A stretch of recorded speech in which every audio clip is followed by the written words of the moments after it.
Hi, I'm Bill, and if this is the first time dropping into my channel, welcome. So I've started planning for the October new moon trip, and I realize I didn't give a update or summary of how my September new moon trip went. So I'd really like to share that with you in this video. It was a great trip. And then I'm also going to share with you a small tragedy that happened at the end of the trip. But we'll get to that at the end. And like many tragedies, good can come from the tragedy. All right, so I headed out on the 11th of September, and I spent 3 nights at Blue Canyon Airport up in the Sierras. It's the dark site managed by the Sacramento Valley Astronomical Society. Weather was good, seeing was good, transparency was good. Overall, it was a good trip. I imaged with both my RedCat 51 Gen 2 as well as my Celestron Edge HD 8. I focused on the Bubble Nebula. I shot the Bubble Nebula with the RedCat, and I also shot it with the Edge HD 8. I wanted to get that kind of different perspective of the 2 different focal lengths, the 250 millimeter focal length of the RedCat versus the 1422 millimeter focal length of the Edge HD 8. So that was a good trip, and then so that was Monday night, Tuesday night, and Wednesday night. Thursday, I decided to travel down. I wanted to meet up with Patrick Kerrigan and Christian Ralph down at Red Rock Canyon State Park. It's kind of outside of Ridgecrest, California, on the edge of the Mojave Desert. And so I took that travel day. I spent the night in Ridgecrest at the Elks Lodge there that has RV sites. It allowed me to replenish my fresh water, and so that was a big plus. And then Friday morning I headed out to Red Rock Canyon State Park.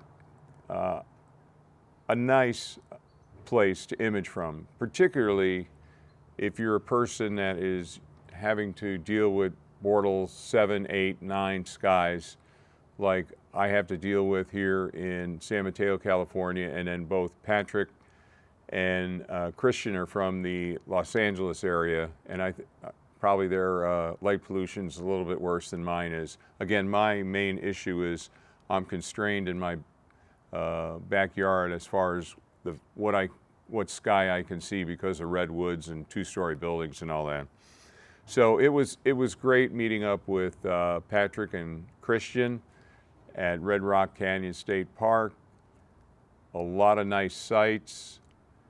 It is a campground, and so there was some occasional car traffic at night, but I think, you know, and I kind of mentioned to Patrick, you know, if I was giving it a rating, I'd give it an A-.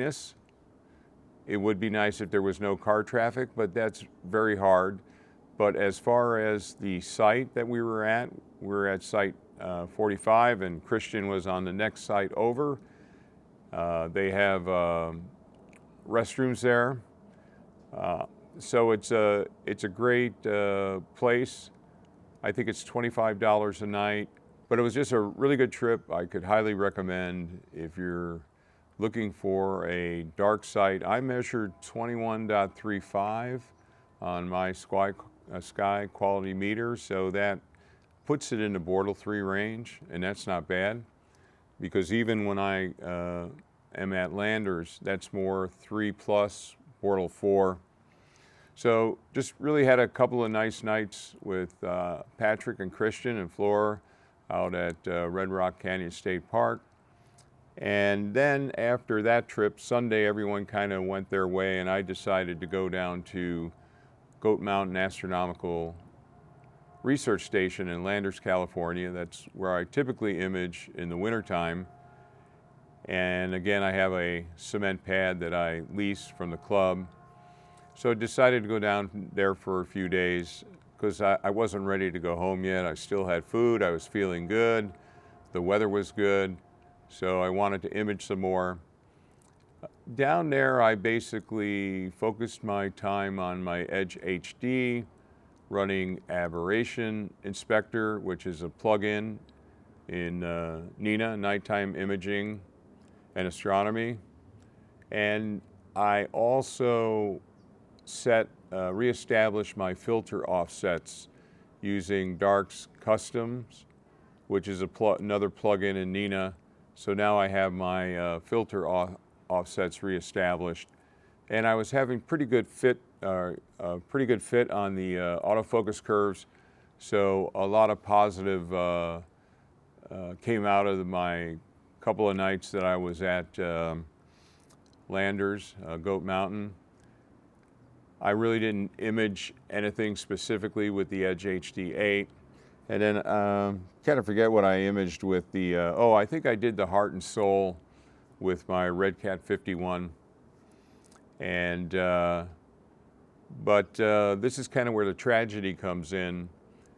I was taking a nap. I guess it was Sunday afternoon. Other people that were there on the weekend, no, it wasn't Sunday afternoon because I got in there Sunday. So Monday, it must have been Monday afternoon. So I imaged Sunday night at Landers at Goat Mountain. And then Monday afternoon, I was taking a nap, as we sometimes do. And the winds came up, and the back doors of my van, I have a rod that kind of holds the two doors open. That got busted off the sides. The doors were slamming, and then I hear this big crash. And so I go and I kind of look out of my van and I say, wow, I see my Edge HD, but I don't see my other mount, the HEQ5 with the RedCat. So I quickly put my shoes on, I went outside, and I'll put these pictures in here. And my scope, mount, everything had fallen off, was pushed by the wind off the cement pad, laying in the sand. And I'm just thinking, oh no, this is not good. Now, I understand why I probably contributed to that event happening, and I'll probably go into that in another video. It's kind of like you're kind of shocked.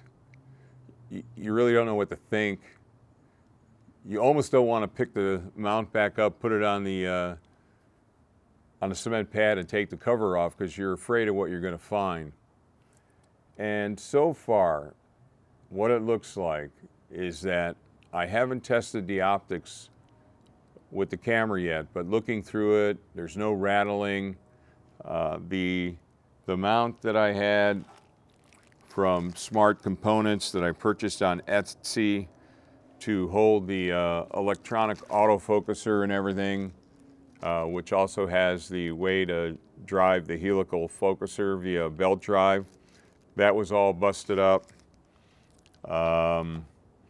There's some damage here to the post.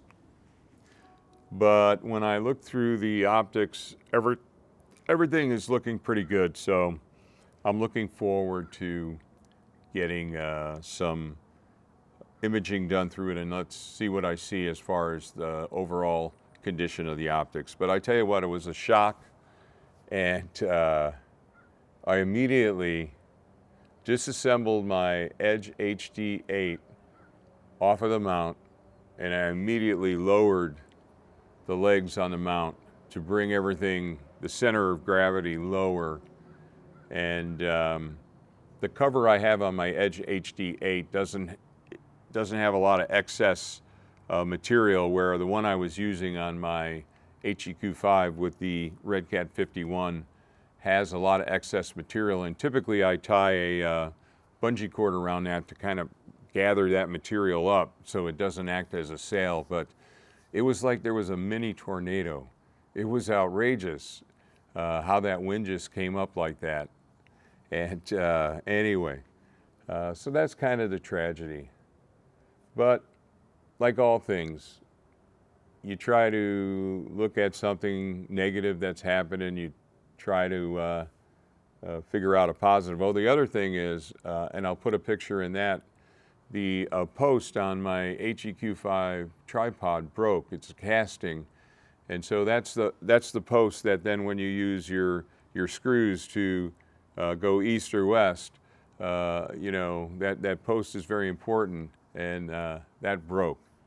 So I lost basically my HEQ5 mount tripod. I thought, well, I can get another tripod.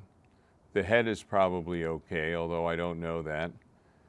And what should I really be doing? And what I did is right here in these boxes, and that's another video.